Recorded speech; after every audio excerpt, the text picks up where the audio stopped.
Përshëndetje të nderuar miqtë e mi. Tani do të vij pranë jush me një rrëfim që në fakt unë jam shumë emotiv, jam shumë emocional në këto rrëfimet. Dashuria ndaj nënës, respekti ndaj nënës dhe kujdesi ndaj saj. Rrëfimi që do të dëgjoni tani është një rrëfim i ndjerë sepse nëna gjithmonë bën për fëmijën, nëna gjithmonë kujdeset për fëmijën. S'ka nënë në botë që nuk sakrifikon për fëmijën, por kur e merr këtë përfundimin kaq të dhimbshëm, dhe sidomos nga ana e nuses, është ai fenomeni që kot jetojmë në këtë botë.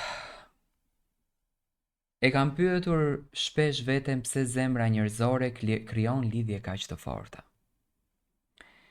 Edhe me ata që nuk dalin nga trupi ynë. Ndoshta është instinkt, ndoshta është besim, por ndoshta është edhe naivitet. Por unë e di që zemra ime nuk njeh dallime. Ajo që e do deri në fund, edhe kur e djegin, edhe kur e harojnë. Kështu nisi historia ime me nusen time. Jo si marrëdhënie e ngrirë mes dy grave, por si një lidhje e pastër mes një nëne dhe një vajze. Sepse unë e mora në shtëpi si fëmijë, një fëmijë që kishte nevojë për mua. Dhe unë kur nuk e refuzoja njerëzit që kishin nevojë. Ajo erdhi në derën tonë në një dimër të acartë. Bora mbulonte oborin si batanie e bardhë dhe trash. Kur u hap dera, pash një vajzë të imët, të heshtur, me sytë e mbushur me frikë, si një zoo gilagur. U fut brenda sikur druhej se mos e fluturonim përsëri. As nuk e njihja mirë, por zemra ime më tha, kjo vajzë do t'jetë amaneti yt. Dhe ashtu ndodhi. E mësova gjithçka, jo vetëm në punët e shtëpisë, por në zakonet, durimin, mënyrën se si mbahet familja, si quhet respekti, si ndërtohet dashuria. Ajo më dëgjonte me sytë të hapur dhe unë çdo ditë e ndjeja më shumë si pjesë të shpirtit tim. Kur u martua me djalin tim, zemra më mbush me gëzim. Edhe thash me veten, e pash këtë vajzë të rritej me sytë e mi. Tani po e shoh të hyj në jetën e vet. Dhe për vite të tëra jeta kishte një ritëm të bukur. Në mëngjes pinim kafen bashk, ajo më pyeste për receta, për rrobat e fëmijëve dhe për këshilla. Dhe ndonjëherë më thoshte, pa ty nën nuk bëhet kjo shtëpi, ti na mban. Fjalë që unë sot i ruaj ende në zemër. Kur lindën nipërit, unë u bëra hieshi. Shtëpia u mbush me qeshin e tyre me hapa të vegjël, me qilar plot të lodra. Ajo s'kam se ç'të them, u bë nën e shkëlqyer. Dhe unë isha gjithmonë aty me duar që punonin pa mbarim. I gatuaja, i rregulloja, i laja rrobat, e ndihmoja të rritej si nën ashtu siç e rrita më parë si vajzën time. Nuk e ndoqa kur orën, nuk e mbaj mend as veten. Mu duk si kur jeta ime kishte një mision të vetëm t'ua lehtësoja rrugën të tjerëve. Dhe unë isha e lumtur, aq sa një nën mund të jetë e lumtur.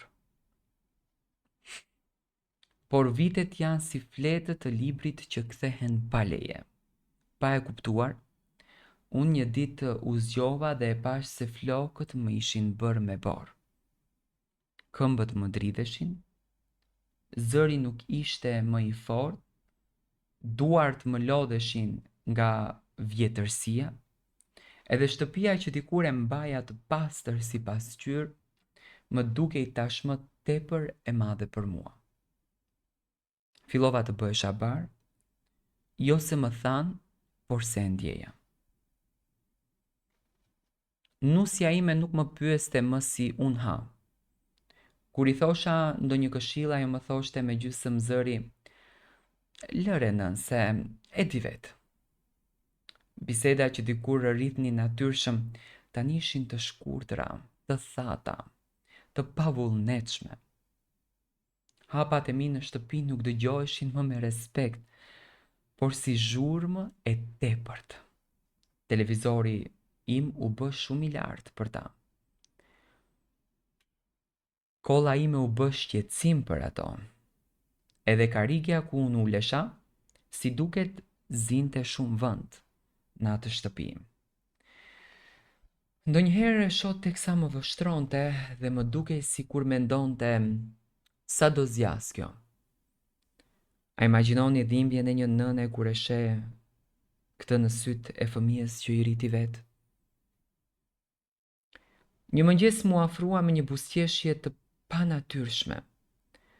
Nën, duhet të të çojmë diku për disa kontrolla. Nuk do të vonohemi shumë.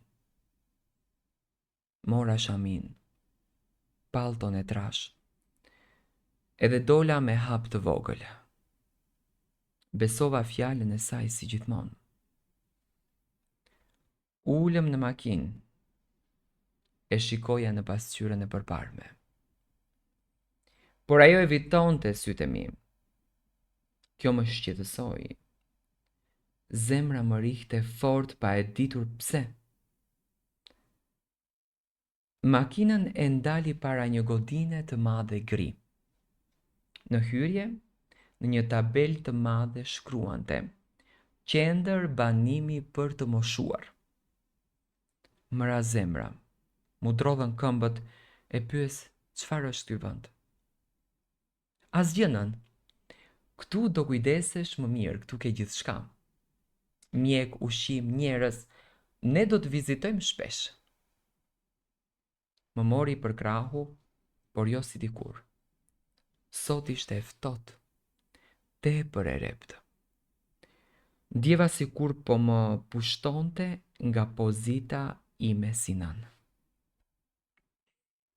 Unë ngela pa zë, sytë mu mbushën me lotë që nuk I kontrolloja dot. Lotë që më dilnin nga shpirti dhe jo nga sytë. Në derën e institucionit, ajo më la një çantë të vogël me rroba dhe më kthye. E kemi menduar gjatë. Kështu më mirë për të gjithë. Fjalë që më therrën më shumë se çdo thikë. Sa nuk u kthye më as të më përqafoj. Sa nuk më tha as faleminderit për vite që I dhash, sa nuk më pa drejt edhe në sy. U largua me hap të shpejt, si kur citonte të dilte nga bara që unë pas kam qënë. Dera e rënde e azilit u mbyll. Pasaj dhe unë dëgjova zhurmën e saj si një kapitull që mbyllej me forcë pa më dhënë mundësinë që unë të flisja.